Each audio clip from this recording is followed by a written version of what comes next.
आयुर्वेद में कभी भी दवाई ना पहले नंबर पे थी ना कभी रहेगी। देखते थे आपके टूथपेस्ट में नमक है क्या। आज हम देख रहे हैं आयुर्वेदिक की टूथपेस्ट। तो आयुर्वेद है हेतु लिंगम औषधम इति आयुर्वेदम।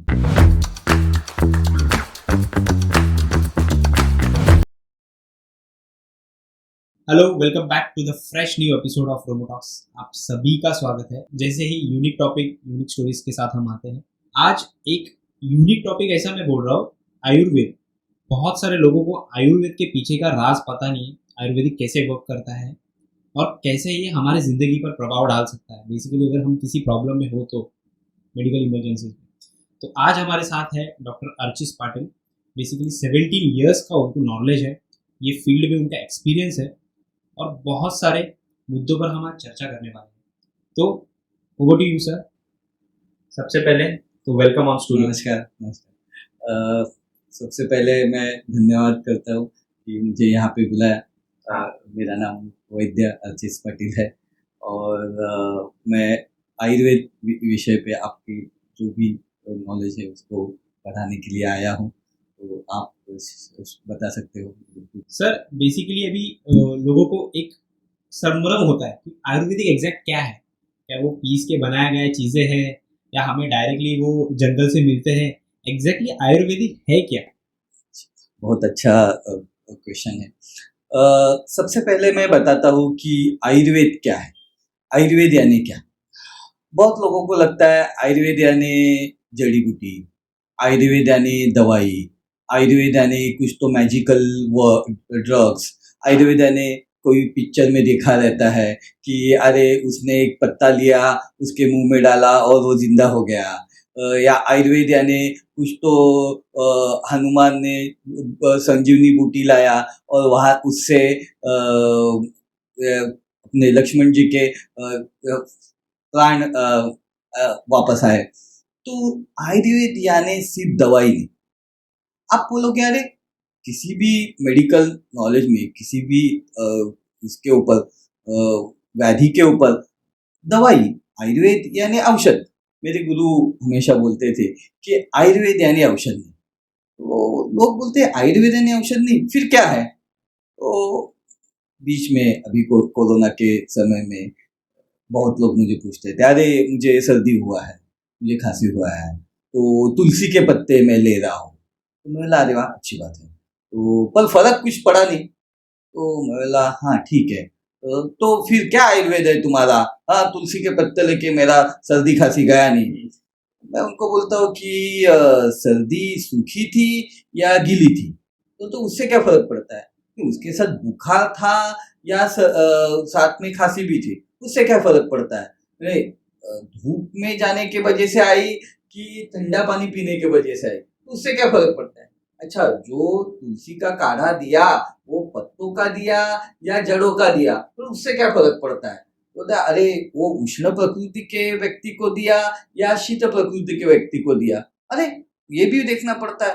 अरे वो गर्म पानी के साथ दिया या ठंडे पानी के साथ दिया, उसमें घी डाला था या शहद डाला था, फिर वो सामने वाला चकरा जाता है।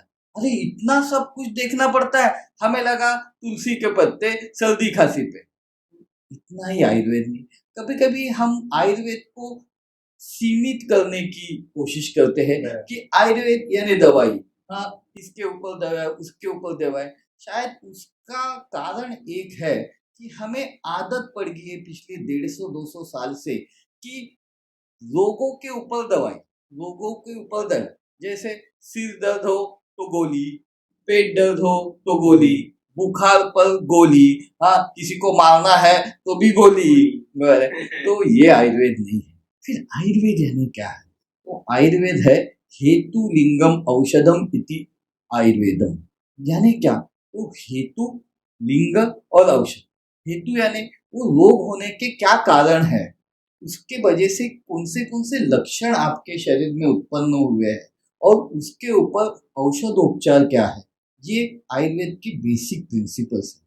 दूसरा बेसिक प्रिंसिपल है आयुर्वेद का, वो है कि त्रिदोष सिद्धांत। हम कुछ भी खाते हैं पीते हैं, उससे अपने शरीर में कोई चीज बनती है। कोई चीज अच्छी बनती है, कोई चीज बुरी बनती है। अपने शरीर में जो भी कुछ घटनाएं घटती है उसके लिए एक एक्टिंग फोर्स लगता है, उसको ही बोलते हैं त्रिदोष। अगर मराठी में त्रिदोष, दोष का अर्थ तो अरे इसमें ये दोष है, उसमें वो दोष है, वो दोष नहीं। त्रिदोष यानी दूषणातीति दोष। जो कोई भी फैक्टर्स कुछ भी चीज करने के लिए, तैयारी करने के लिए फोर्स लगाता है, उसको बोलते हैं त्रिदोष। फिर वो कौन से त्रिदोष है? तो दोष है तीन, वात, पित्त और कफ।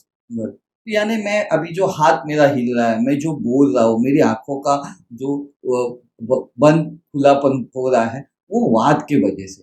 यानी पूरी जो अपनी चलन वलन है, फिर वो मेरी बाह्य हो या अंतर्गत हो, फिर मेरा डाइजेस्टिव सिस्टम का आकुंचन प्रसरण हो, मेरा मल उत्सर्जन हो, मेरी छींक हो, ये सब आने का मुख्य कारण है वात।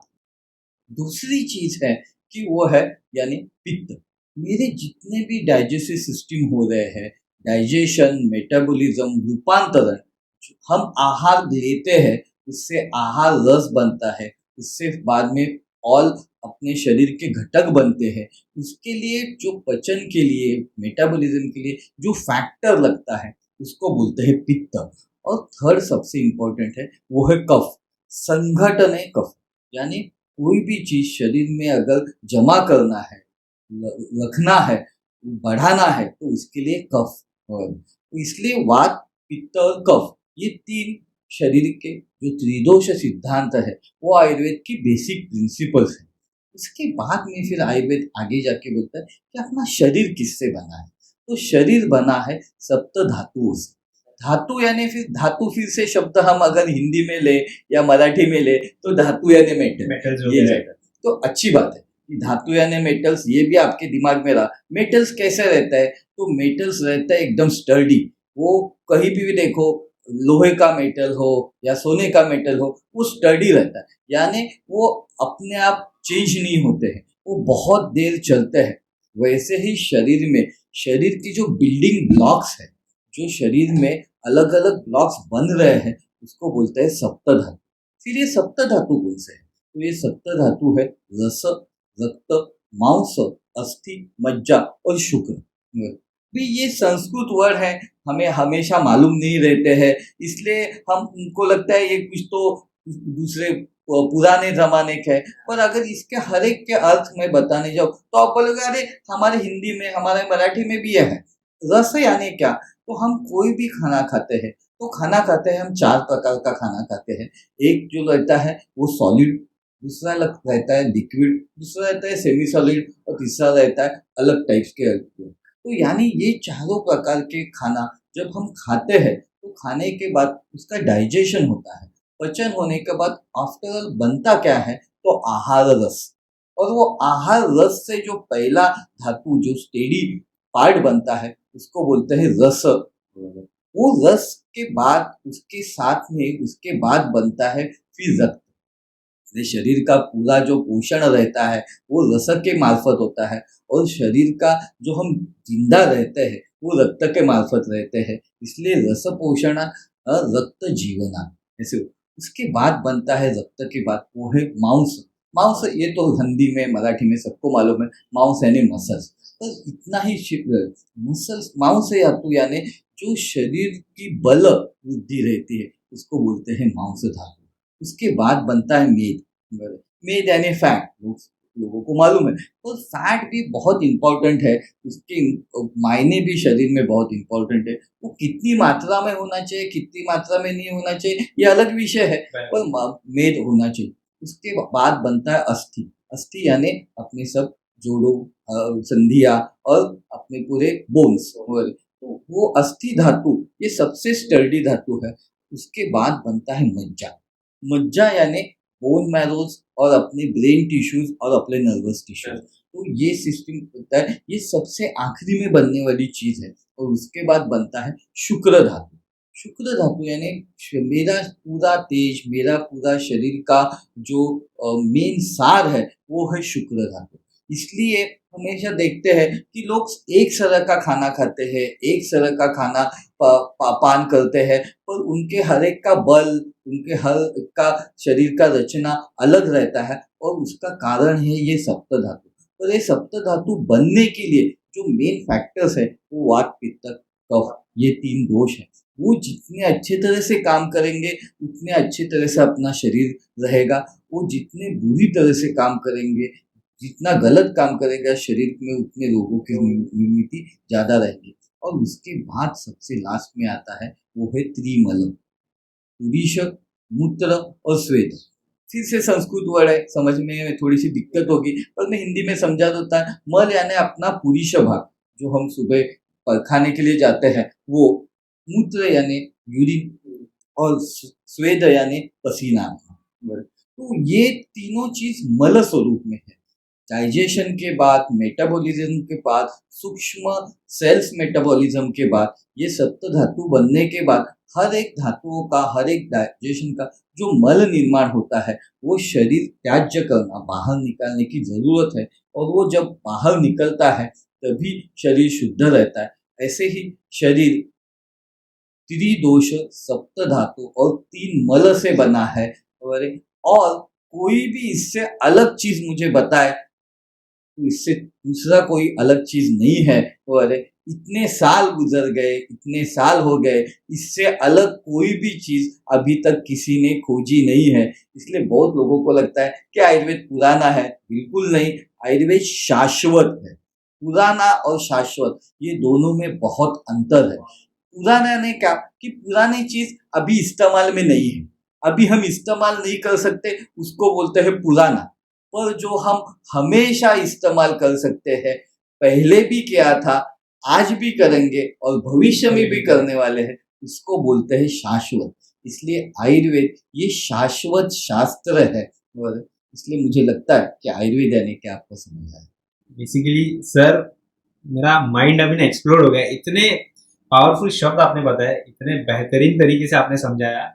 आई थिंक सबको इन्फॉर्मेशन अच्छी तरीके से पहुंच गई रहेगी कि आयुर्वेदिक एग्जैक्ट काम कैसे करता है, बेसिकली अपना बॉडी में वो काम कैसे करता है, उसकी प्रक्रिया क्या है। आयुर्वेदिक ये भले पुराना हो, पर आज अगर आप देखने जाओगे, एडवर्टाइजमेंट्स हो, विज्ञापन हो, न्यूज़पेपर्स में हो, टेलीविजन पे हो, लोग आयुर्वेदिक की तरफ बढ़ रहे हैं।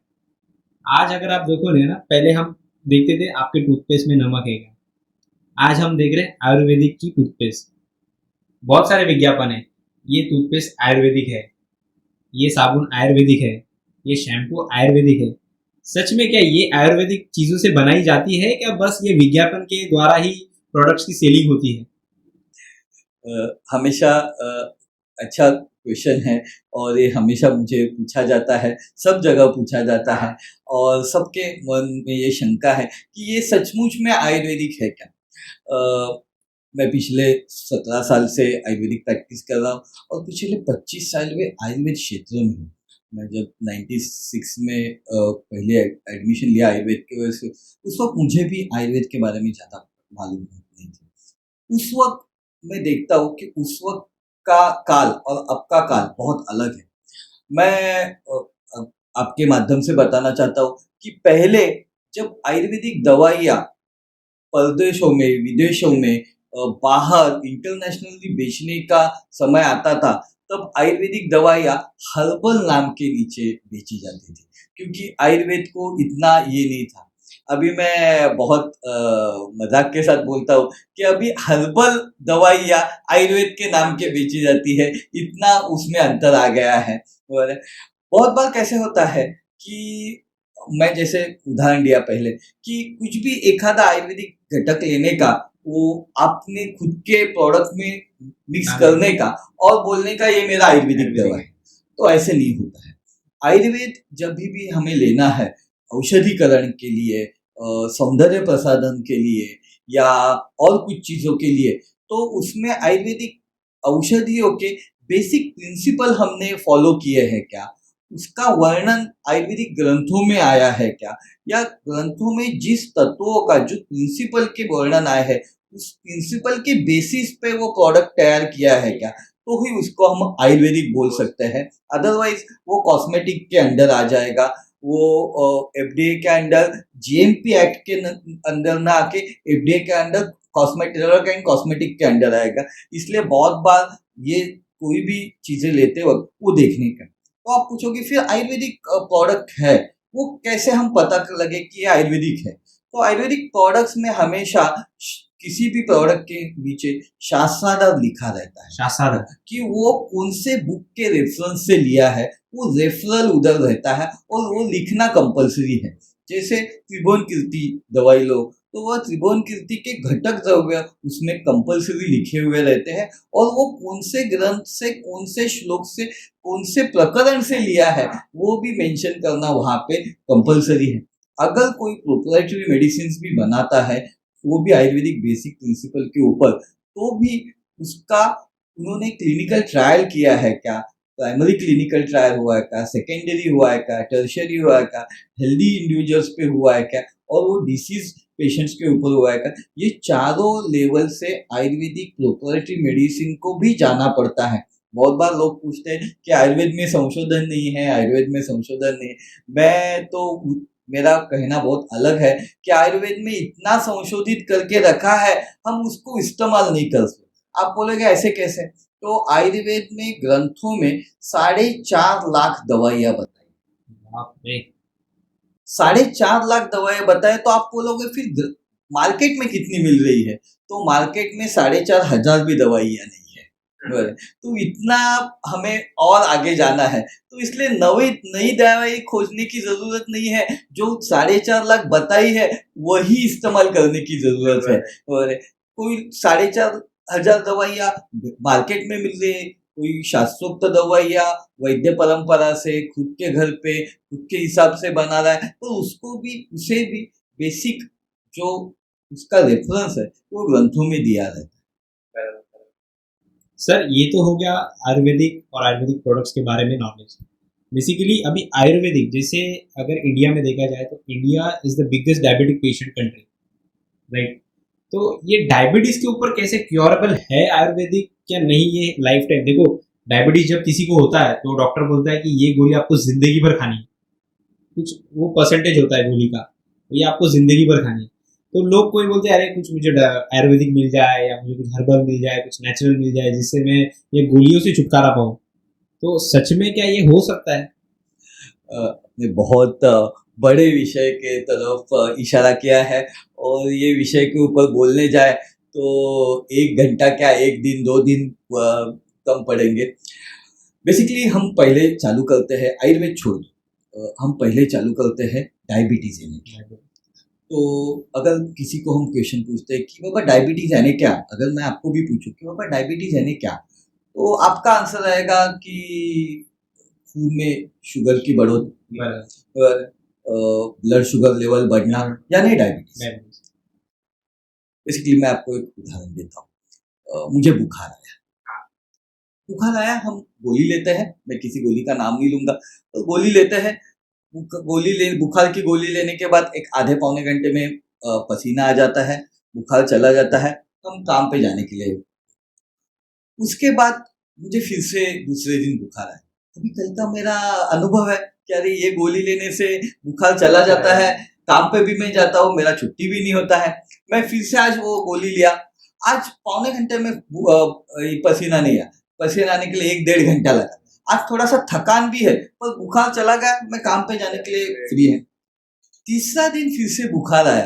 आप मेरे अच्छे दोस्त हैं, आप मुझे बोलोगे अरे क्या चीज रोज रोज ये बुखार का गोली लेता हूँ। मैं क्यों, अच्छा है ना, बुखार का गोली ले रहा हूँ, अच्छी तरह से बुखार जा रहा है, मैं काम पे जाने के लिए भी। अरे बाबा ऐसे मत कर, कितने दिन रोज बुखार का गोली लेगा। तो मैं फिर करो क्या, डॉक्टर के पास जा, उनकी जांच कर। मैं आपका सुनता हूँ कि आप मेरे बहुत अच्छे दोस्त, मैं डॉक्टर के पास जाता हूँ, उनकी जांच करता हूँ, मलेरिया निकलता है, टाइफॉइड निकलता है, डेंगू निकलता है, चिकनगुनिया निकलता है, कोई तो इन्फेक्शन निकलता है। चौथे दिन मुझे एडमिट किया जाता है, मलेरिया के लिए, डेंगू के लिए, टाइफॉइड के लिए। आपको पता चल जाता है, आप फल फूल लेके आपके दोस्तों के साथ, घर वालों के साथ मुझे देखने आते हो हॉस्पिटल, रास्ते में बताते हो अभी देखो मैं जाने के बाद मेरा वो धन्यवाद करेगा। बोलो क्यों, नहीं तो 3 दिन वो सिर्फ बुखार का गोली ले रहा था।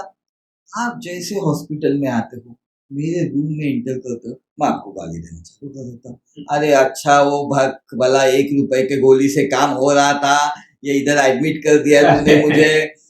हाँ बोले अरे अच्छा हुआ ना एडमिट हुआ, नहीं तो ऐसा ही होता बुखार तो क्या हुआ था, बुखार तो जा रहा था, गोली रहता, बुखार जा रहा था, गोली रहता, मैं ऐसे जिंदगी भर करता।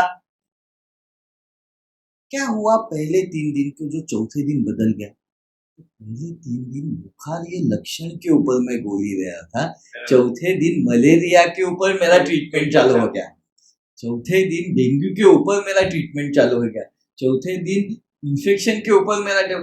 अगर मैं नहीं करता, मैं बुखार का गोली देता, बुखार तो मेरा जाता, और मलेरिया से लीवर खराब हो जाता ना, टाइफाइड से मेरा आंतड़ियां खराब हो जाती, डेंगू से मेरा खून कम होते जाता, और बाद में जाके मेरा डेथ हो जाता।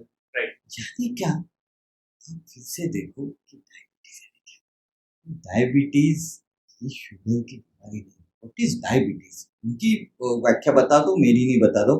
Diabetes is a metabolic disorder, Hindi में बताता हूँ। मधुमेह यानी चयापचय प्रक्रिया में होने वाला बिगाड़। ऐसा है क्या कि मुझे लगा मेरे शुगर नहीं है, मैं शुगर की गोली पे बैठा और मुझे शुगर हो गई? बिल्कुल नहीं। ऐसा है क्या कि मुझे 30 साल तक, 40 साल तक शुगर नहीं था और 40वें साल मेरा शुगर चालू हो गया, तो मैंने कुछ तो अलग खाना चालू कर दिया, बहुत शुगर डालना चालू किया? ऐसा कुछ नहीं। जो हम कल खा रहे थे वही आज खा रहे, वही परसों खाने वाले। अभी हुआ क्या फिर, मेरा शुगर पचना, शुगर हजम होना कम हो गया है। इसको ही बोलते हैं डाइजेशन और मेटाबॉलिज्म में मुझे कुछ तो प्रॉब्लम, दिक्कत हो गई। हाँ, इंसुलिन सिक्रीशन ये सबसे इम्पोर्टेंट चीज है, उसमें इंसुलिन रेजिस्टेंस ये भी सबसे इम्पोर्टेंट चीज है। और वो सिक्रीशन क्यों कम हो रहा है, वो रेजिस्टेंस क्यों बढ़ रहा है, और इसकी भी चीज ध्यान देख लीजिए।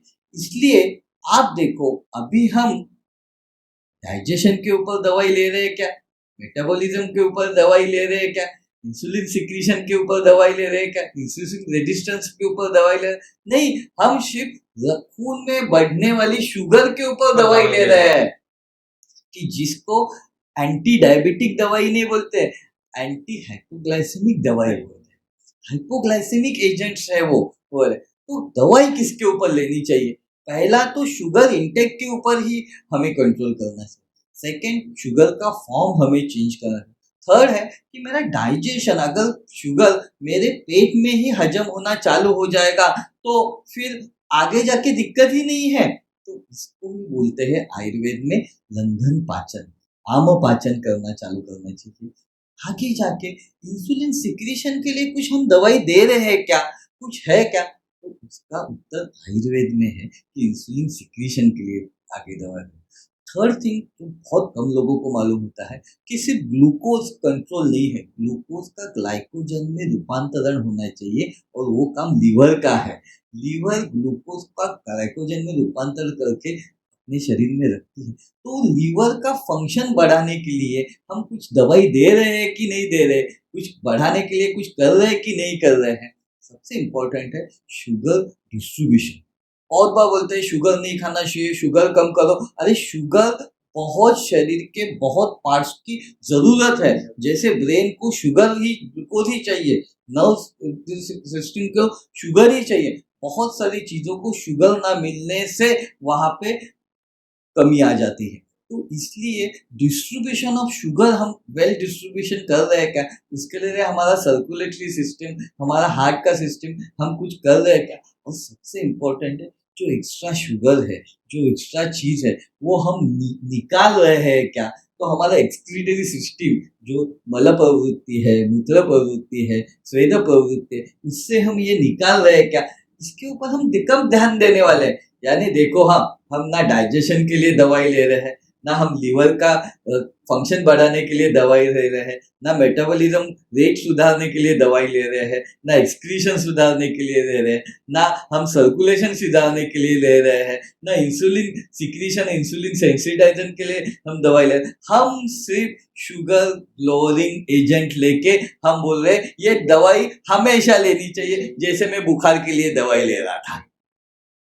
अभी आपको समझ में आया कि डायबिटीज है क्या, और हम अभी कर क्या रहे हैं। फिर इसमें ना आयुर्वेद आता है, ना एलोपैथी आता है, ना होम्योपैथी आता है। इसमें WHO भी क्या बोलता है, वर्ल्ड हेल्थ ऑर्गेनाइजेशन भी क्या बोलता है कि अरे इसमें आपको सबसे इम्पोर्टेंट ये इन्फेक्शियस डिसीज नहीं है, ये लाइफस्टाइल डिसऑर्डर है। अगर ये लाइफस्टाइल डिसऑर्डर है तो उसको क्योर भी लाइफस्टाइल मॉडिफिकेशन के साथ ही करना चाहिए। और इसलिए आपने पूछा कि ये आयुर्वेद क्या है? आयुर्वेद कुछ दवाई है? आयुर्वेद कुछ मैजिक वर्ड है? नहीं, आयुर्वेद है 3 तरह का दवाई, आहार चिकित्सा, विहार चिकित्सा और औषध चिकित्सा। फिर से बता रहा हूँ, आहार चिकित्सा, विहार चिकित्सा और औषध चिकित्सा। मैं तीसरी बार बता रहा हूँ आपको, आहार चिकित्सा, विहार चिकित्सा और औषध चिकित्सा। क्यों 3 बार बोला? तो 3 चीजें इसलिए? नहीं। हम तीनों हैं इसलिए? आप, मैं और वो सुनने वाला? नहीं। 3 इसलिए बोला कि औषध कितने नंबर पे आता है? तो तीसरे नंबर पे आ रहा है। आयुर्वेद में कभी भी दवाई ना पहले नंबर पे थी ना कभी रहेगी। क्यों? मुझे बताओ, कौन सी दवाई नहीं ली इसलिए हमें रोग होता है? कौन सी दवाई की कमी है अपने शरीर में इसलिए रोग होता है? Fever is not deficiency of paracetamol. तो इसलिए ये समझ के लो कि किसी दवाई की कमी के वजह से हमें रोग नहीं हुआ है, तो रोग हुआ है आहार और विहार के वजह से। अभी आहार यानी क्या? तो व्हाट यू ईट। आप जो खाओगे शरीर में वही बनेगा। आप सो रहे हो और आपको कोई इंजेक्शन नहीं देके जा रहा है शुगर का, और आप खा रहे हो इसलिए वो बन रहा है। तो इसलिए पहला हमें लक्ष्य करना चाहिए आहार के ऊपर और आहार चिकित्सा के ऊपर। मैंने सिर्फ आहार यानी मैं परहेज के ऊपर नहीं बात कर रहा हूँ। लोगों को लगता है आयुर्वेद तो वैद्य के पास जाएंगे तो अरे ये कुछ तो मुझे ऐसा गुलाबी रंग का कागज देगा कि ये मत खाओ ये खाओ। बिल्कुल नहीं। वो तो सबसे इम्पोर्टेंट है ही। तो सबसे इम्पोर्टेंट है आप जो खा रहे हो वो 100% हजम हो रहा है कि नहीं हो रहा है, उससे अच्छी चीजें बन रही है कि बुरी चीजें बन रही है। अगर बुरी चीजें बन रही है तो शरीर को तकलीफ ही देगी, और अच्छी चीजें बन रही है तो शरीर को फायदा ही करेगी। इसलिए सबसे इम्पोर्टेंट है आहार चिकित्सा। आयुर्वेद में जब हम मधुमेह डायबिटीज की ट्रीटमेंट करते हैं तो पहला लक्ष्य करते हैं हम आहार चिकित्सा के ऊपर। फिर आहार चिकित्सा में कुछ पथ्य रहते हैं, आहार चिकित्सा में लंघन पाचन चिकित्सा रहती है, आहार चिकित्सा में कुछ काढ़े गोलियां कि जो शरीर में पहली चीज आहार चिकित्सा को बढ़ावा देती है। दूसरी चीज है और जिससे कोई भी इत्तेफाक रखेगा कि विहार चिकित्सा। लाइफस्टाइल डिसऑर्डर है, बहुत बार स्ट्रेस इंड्यूस, बहुत बार ओबेसिटी के वजह से, बहुत बार ओवरवेट के वजह से, बहुत बार खान पान की समय न करने की वजह से हमें डायबिटीज होता है। और उसके वजह से फिर चिकित्सा भी उसी तरह से करनी चाहिए, विहार चिकित्सा। अभी विहार ये वर्ड कुछ कुछ लोगों को नहीं समझेगा। विहार यानी क्या? तो सुबह उठने से लेके रात को सोते तक, रात को सोने से लेके सुबह उठने तक, जन्म से लेके अभी तक, हाँ, पूरे दिन में हम जो भी कुछ करते हैं उसको बोलते हैं विहार। अभी बहुत बार लोग बोलते हैं सर अरे मैं शिफ्ट ड्यूटी करता हूँ सर, मैं इधर जाता हूँ सर, मैं उधर जाता हूँ सर, मेरे खाने का टाइम ये नहीं रहता है, ऐसा नहीं रहता है, वैसे नहीं रहता है। तो बहुत बार सब चीजें अपने कंट्रोल में नहीं रहती, हम चेंज नहीं कर सकते। वो तो वैसे की वैसी ही रहेगी और उसका अपने शरीर के ऊपर बुरा या अच्छा असर होते रहेगा। तो ये बुरा असर है, ये कम कैसे करेंगे? वो तो ऐसे ही रहेगी। मैं तो डॉक्टर हूँ, मैं डॉक्टर रहूंगा, आप तो काम करते हो डिजिटल, तो आप वही काम करते रहोगे। कोई शिफ्ट ड्यूटी है, कोई वर्कर है तो वो वही काम करेगा, और वो तो चेंज नहीं होगा। तो ये रेशा है, ये लाइन है, छोटी कैसे करेंगे? तो हमें स्कूल में पढ़ा गया है कि ये छोटी लाइन के बाजू में एक बड़ी लाइन निकालो, ये छोटी लाइन, उसको ही बोलते हैं विहार चिकित्सा।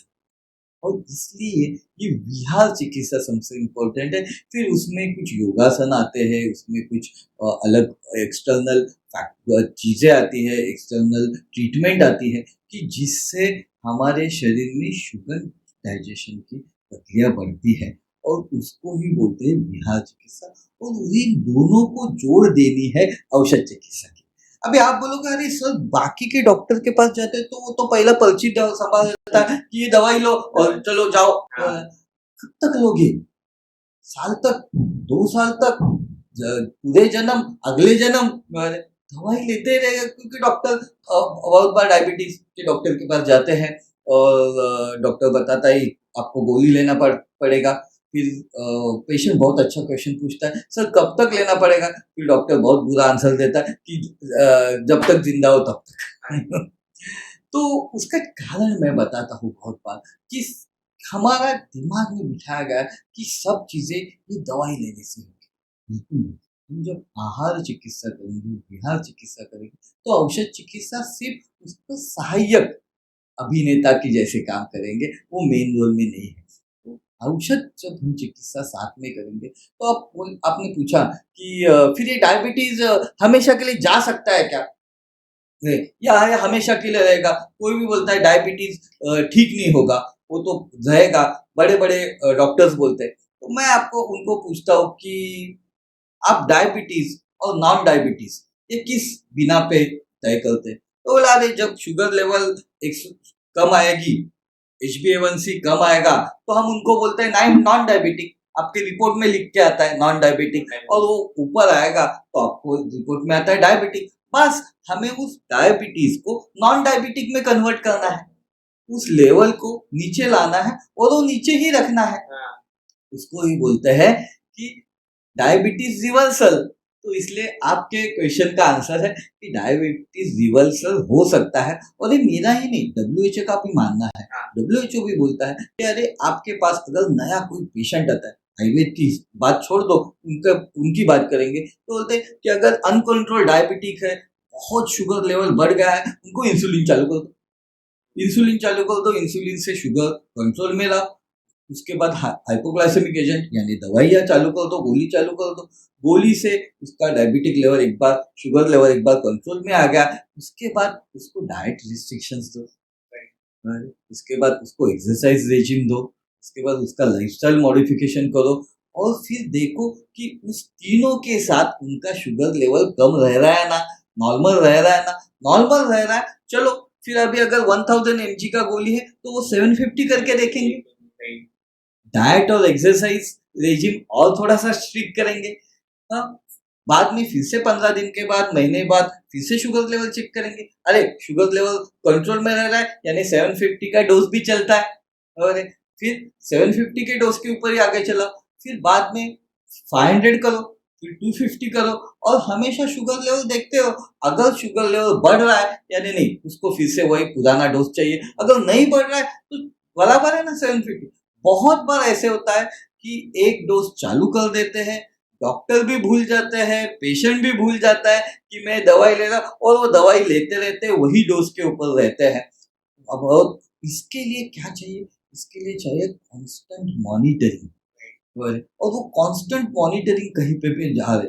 बहुत बार कि मैं किसी के ऊपर टीका नहीं कर रहा हूँ, मेरे भाई है, तो बहुत बार 3 महीने बाद, 4 महीने बाद डॉक्टर के पास जाते हैं, शुगर लेवल नॉर्मल रहता है, HbA1c नॉर्मल रहता है, हाँ यही डोज चालू कंटिन्यू करो। और कभी ना उनके दिमाग में आता है ना पेशेंट के दिमाग में आता है, अरे 1000 का डोज हम कम करके देख सकते हैं क्या?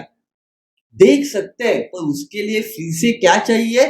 हर 15-15 दिन के बाद उसका रेगुलर फॉलोअप चाहिए, मॉनिटरिंग चाहिए। तो ये 3 महीने के बाद, 4 महीने के बाद मॉनिटरिंग से कुछ नहीं होगा। और तो ये तो चीज मैं आयुर्वेद से भी नहीं जोड़ रहा हूँ, ये तो मैं मॉडर्न से ही जोड़ रहा हूँ। फिर आयुर्वेद क्या करता है? आयुर्वेद फिर ट्रीटमेंट कैसे करता है? तो आयुर्वेद फिर से बताता है, 3 तरह से ट्रीटमेंट करता है: शमन चिकित्सा, शोधन चिकित्सा और रसायन चिकित्सा। आप बोलोगे अरे ये 3 बहुत है। यस, आयुर्वेद 3 चीजों पे ही विश्वास करता है, इसलिए हमेशा याद में रखो शमन चिकित्सा आने का कुछ गोली, दवाई, काढ़े, चूर्ण की जो पेट के अंदर लेना है डायबिटीज के लिए। दूसरी है वो शोधन चिकित्सा।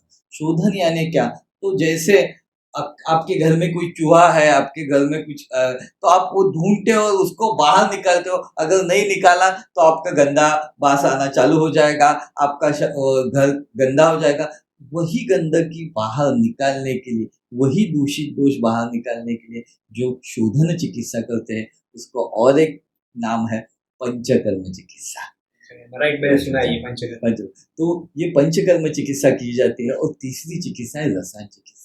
आप बोलोगे यार चलो शुद्ध शमन चिकित्सा तो मालूम है मुझे, गोली, दवाई, काढ़े हम वाकिफ है उससे।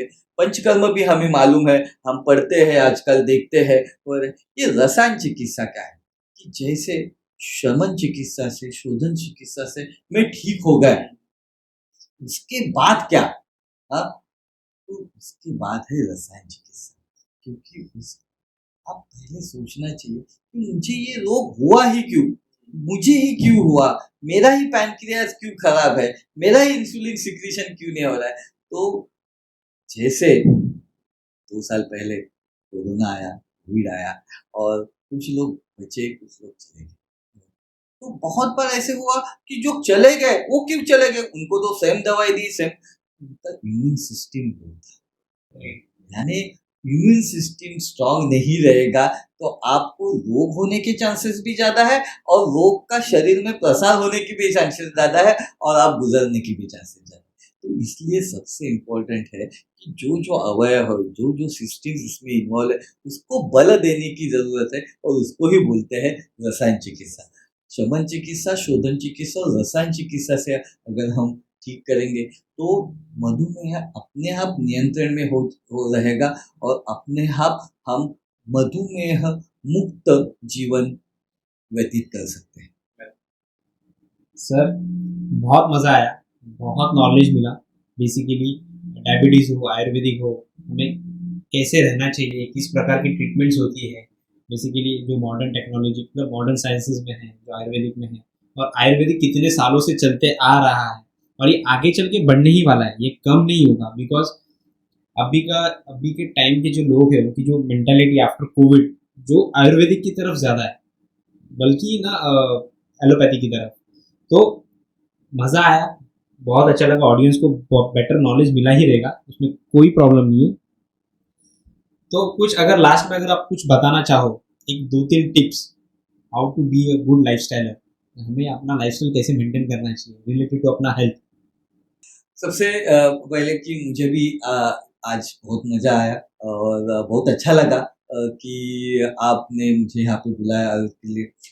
मैं एक ही चीज़ आपको बताऊँगा कि आयुर्वेद ये बहुत लोग बोलते हैं कि बहुत पुराना चिकित्सा शास्त्र है, बहुत अच्छी दवाइयाँ हैं, बहुत अच्छे उपाय हैं। बिल्कुल नहीं, ये आधा-अधूरा ज्ञान है। आयुर्वेद का श्लोक बताओ कि स्वस्थस्य स्वास्थ्य लक्षणम आतुरस्य विकार लक्षणम। आप देखोगे तो दुनिया में आयुर्वेद ही अकेला पुराना शास्त्र है क्या? तो बिल्कुल नहीं। बहुत पुराने-पुराने शास्त्र है, उसके साथ वाले, उसके बाद वाले और फिर आयुर्वेद की अलग विशेषता क्या है? तो आयुर्वेद की सबसे इम्पोर्टेंट विशेषता है कि बाकी सब चिकित्सा शास्त्र क्या बताते हैं कि आप बीमार हैं तो हम ठीक करेंगे। आप बीमार होगे तो हम दवाई देंगे। आयुर्वेद उससे आगे जाके बताता है पहले स्वस्थस्य स्वास्थ्य लक्षणम कि आप बीमार ही ना कैसे पड़े, उसके लिए स्वास्थ्य लक्षण उपाय वो बताता है और ये बताने वाला आयुर्वेद मुझे लगता है दुनिया का अकेला साइंस है कि आप बीमार ही ना पड़े। आप बोलेंगे उससे क्या है? अगर एक आदमी बीमार नहीं पड़ता है, एक फैमिली बीमार नहीं पड़ता है, एक विशिष्ट समूह बीमार नहीं पड़ता है, एक समाज बीमार नहीं पड़ता है, तो एक राष्ट्र बीमार नहीं पड़ता है। और अगर हमें राष्ट्र के हिसाब से, विश्व के हिसाब से अगर सोचना है, अगर हम विश्व शुभ चिंतक है इसलिए तो विश्व के हिसाब से बोलना है तो आयुर्वेद के जो बीमार न पड़ने के स्वास्थ्य लक्षण के उपाय है, अगर वो हम करेंगे तो हम बीमार नहीं पड़ेंगे। बीमार पड़ने के बाद तो दवाई है और बहुत अन्य शास्त्र भी है आयुर्वेद के साथ में, तो बीमार ना पड़े इसलिए स्वास्थ्य लक्षण के लिए एक ही चीज मैं 5 मिनट में बताता हूँ, बहुत बड़ा विषय है फिर भी। उसका नाम है दिनचर्या। दिनचर्या यानी क्या? तो दिनचर्या के लिए मैं हिंदी वर्ड्स हमेशा मतलब कि आरोग्यदायी दिनक्रम यानी दिनचर्या। और ये दिनचर्या सारे लोगों के लिए है। बहुत लोग बोलते हैं कि नहीं आयुर्वेद एक विशिष्ट वर्ग समूह के लिए है, विशिष्ट लोगों के लिए है, अमीरों के लिए है, गरीब नहीं। अमीर से लेके गरीब तक, राजा से लेके रंक तक सबके लिए आयुर्वेद है। और उसके 4-5 बेसिक चीजें मैं बताता हूँ कि आयुर्वेद में दिनचर्या के इम्पोर्टेंस क्या है। कि अगर हम दिनचर्या अच्छी तरह से करना चालू कर देंगे तो हम बीमार ही नहीं पड़ेंगे। तो उसकी शुरुआत ही होती है ब्राह्मी मुहूर्ते उत्तिष्ठेत। ब्राह्मी मुहूर्ते उत्तिष्ठेत यानी की जो लवकर उठे लवकर जगे तया आरोग्य लाभे। मराठी में एक वो है कि जो जल्दी उठता है उसको वो बीमार नहीं पड़ता। तो लोग बोलते हैं अरे नहीं नहीं ये तो पुरानी चीज है। बिल्कुल नहीं, मॉडर्न साइंस ने भी इसको एक किया है कि जो जल्दी उठता है, हाँ, ब्राह्मण मुहूर्त यानी सूर्योदय के 1.5 घंटे पहले उठता है, तो उसको उसका मलमूत्र विसर्जन बहुत अच्छी तरह से होता है। उसके शरीर के हार्मोनल सिक्रीशंस बहुत अच्छी तरह से चालू हो जाते हैं। उसके सारे सिस्टम्स ये उसी वक्त चालू हो जाता है और उसके वजह से हार्मोनल बैलेंस बहुत अच्छी तरह से रहता है। इसलिए ब्राह्मण मुहूर्त उत्तिष्ठ, ये सुबह जल्दी उठना ये सिर्फ विद्यार्थी वर्ग के लिए नहीं है, ये सिर्फ सब मॉर्निंग शिफ्ट के लिए जाने वालों के लिए नहीं है, ये सबके लिए है। इसमें वर्ड बहुत एक क्वेश्चन पूछा जाता है, फिर हम नाइट शिफ्ट करके आते हैं, हम क्या करेंगे? हाँ, हम थोड़ी सुबह जल्दी उठेंगे? बिल्कुल नहीं। नाइट शिफ्ट के लिए भी आयुर्वेद ने बहुत अच्छा व्यवस्था बताई है कि जो रात को जगते हैं, जो रात्रों जागरण करते हैं, उसके लिए आयुर्वेद ने कुछ नियम बताया है और वही आज नियम बता के हम आप हमारा आज का पॉडकास्ट बंद करेंगे। वो नियम ऐसे बताया है कि जो रात्रों जागरण करते हैं, तो भले वो फिर पढ़ाई के लिए करते हो, कंपनी के लिए में करते हो, नाइट शिफ्ट के लिए करते हैं, या नाइट ड्यूटी करने वाले हैं, सोल्जर्स है, पुलिस है, वॉचमैन है, उनको बोला है कि आप नाइट शिफ्ट करके आओ, आने के बाद आप एक ग्लास गरम दूध, उसमें पाव चम्मच हल्दी, 1 चम्मच घी डाल के वो पीने के बाद सो जाओ। आने के बाद खाना खाने की ज़रूरत नहीं है। उसके बाद आप सोना है और वो पीने के बाद सोना है। कितना सोना है? तो आयुर्वेद ने इसके लिए भी नियम बताए। अगर आप रात को 8 घंटा जगे हैं तो 4 घंटा सोना है। 4 घंटा अगर आप जगे हैं तो 2 घंटा सोना है। यानी आप जितने समय व्यतीत किया है जगने के लिए, उसका आधा समय आप सोने के लिए इस्तेमाल करो। और वो कैसे सोना है? तो खाली पेट सोना है। खाना खाने के बाद नहीं सोना है, खाना खाने से पहले सोना है। फिर वो आने के बाद वो गरम दूध, हल्दी और घी क्यों लेना है? क्योंकि रात्रों जागरण से वात वृद्धि और पित्त वृद्धि होती है। और बात लोग बताते हैं वो नाइट शिफ्ट करके आने के बाद मेरा सिर दर्द भारी होता है, सिर दर्द होता है, पूरे दिन एसिडिटी रहती है, अंगों में जकड़ाहट रहती है। तो ये ना हो इसलिए आयुर्वेद ने बहुत सादा और सिंपल उपाय बताया कि गरम दूध, उसमें पाव चम्मच हल्दी और 1 चम्मच देसी गाय का घी लेना है। और रात को नाइट शिफ्ट के लिए जाते वक्त गरम पानी और उसमें फिर से 1 चम्मच देसी गाय का कच्चा घी लेना है। और तो फिर आपको नाइट शिफ्ट के बाद जो रात्रों जागरण से तकलीफ होती है वो नहीं होगी। मुझे तो लगता है आज के लिए इतना काफी। सर वंडरफुल पॉडकास्ट हुआ सर। और अच्छी सर आप आए, धन्यवाद मेरा और सुनने के लिए। इतना बेहतरीन नॉलेज आपने दिया ना, बेसिकली ये माइंड ब्लोइंग नॉलेज है। तो ऑडियंस को मैं बताना चाहूंगा ये पॉडकास्ट आपको कैसे लगा ये हमें कमेंट करके ज़रूर बताइए, और लाइक करें, शेयर करें, सब्सक्राइब करें।